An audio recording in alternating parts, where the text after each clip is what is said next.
So your friend Phil Heath made the announcement that he's coming back to compete this year.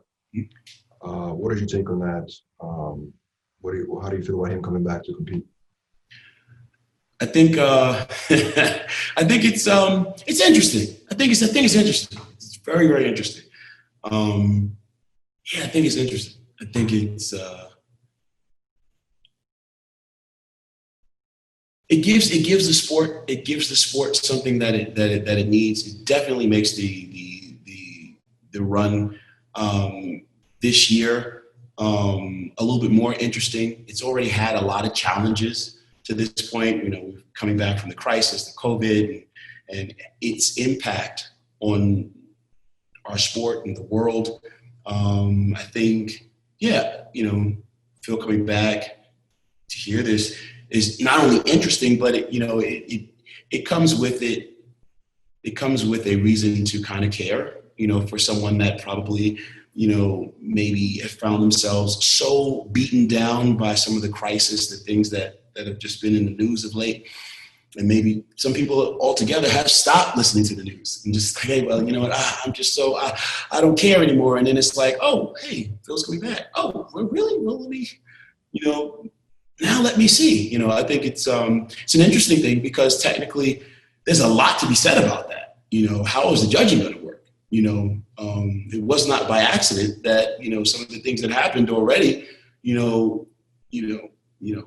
it's a very interesting thing. It's a new time. And I think, you know, one of the things you'll hear in the minds of the new fans, you know, hey, you know, this guy has a gut, or this guy has distension. And the truth is, wait a minute, you know, bodybuilding 101, past tense, Mr. Olympia was won by the back. You know, I mean, you know, not everybody, there have been wonderful and amazing physiques throughout the history of our sport, you know.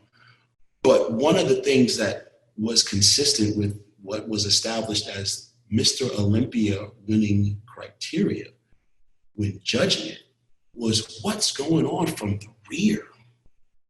You know, you had to be able to do amazing work from the rear. Every athlete that was coming up in the game when I was a kid or when I was younger understood, you know, man, you've got to develop your back, but not just your back, because at some point, a lot of guys had great backs. But the quality of having a great back meant that you were able to pay attention to a lot of those other details. We saw people like Rich Gaspari was able to come into the game and bring cross-striated glutes, a new level of conditioning that now made it so that muscles that were obscured were now going to need to be visible. And that was going to be in itself a new reason to judge and identify 1, 2, 3, you know, who's clearer and cleaner and drier in these areas. And now athletes would have to work in their training specifically to speak to that, you know, so good morning and all these other new exercises that, you know, you might have overlooked in your training, you know, glute kickbacks, a lot of those exercises that guys in the gym would have said, well, those are for women. When you were trying to improve your game from the rear, guess what? These were now exercises that you had to consider doing and do very seriously in an effort to improve the quality of your physique from the back.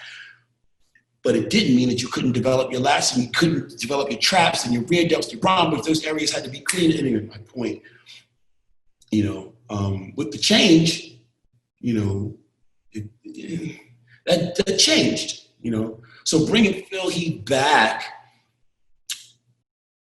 I think the real question becomes, what is the judging criteria going to be, you know, and how well or fairly will the physique that represents the old era, you know, what is now seemingly becoming the time that the sport is moving away from, with the conscious focus on the smaller waist and more tapered waist and, you know, better control in the midsection. There were guys that had great midsections, beautiful physiques. Nasser El Simbadi, if you look at the history of this sport, this dude, you know, a lot of what had to happen had to happen in an effort to do what needed to be done, what was to meet the criteria that existed. You know what I mean? So, I mean, great champion. You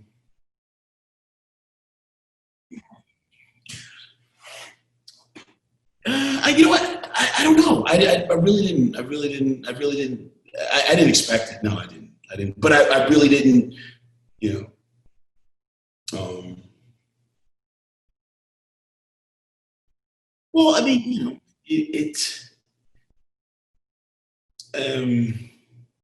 see, for me, it's not a question of whether the Phil Heath physique and what it represents, what it represented, and you know, what any of the top guys right now, or the reigning Mr. Olympia right now, you know, Brandon Curry represent. I think these are two different ideas that are now being put together on stage. And I mean, other than promotion and marketing, I really just don't. If the judging is going where it is, you know, then I don't know how that's. I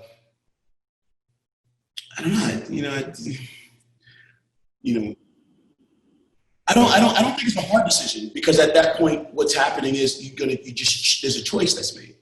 You know what I mean? And if you're going to choose, you're either going to choose an apple or you're going to choose an orange. You know what I mean? Now, the apple's job is to come to that stage that day, you know, with the best polish that it can bring. You know, hey, you're going to take the time to wash it, scrub it with your toothbrush, but you're going to put that, you know, you put a little high gloss finish on it, you know, but that apple is going to be the apple, you know, the best apple that it can be. And that, you know, the orange or grapefruit, I'm just saying, will be what it is. They're good. They're two. It's apples and oranges. I'm just saying that, you know, it's just going to be judged. And the judging, I think, is the larger thing to think about. It really isn't a question of whether or not this physique is going to win. You make a choice. Hey, man, I like well-developed lats. You know, I want to see, you know, tight insertions here. I want to see crisp lines that separate there. I want to see hamstrings that you know, knowing what these guys have brought in the past, I just don't, you don't want to judge someone for the past. You want to judge them by the package that they bring. You know, if we're talking in theory 101, these are just two different bodies. You know, I don't think the only thing we can do now is market and promote. You know, we can sell tickets, you know. But at the end of the day, this is one physique versus another physique that represents different ideas.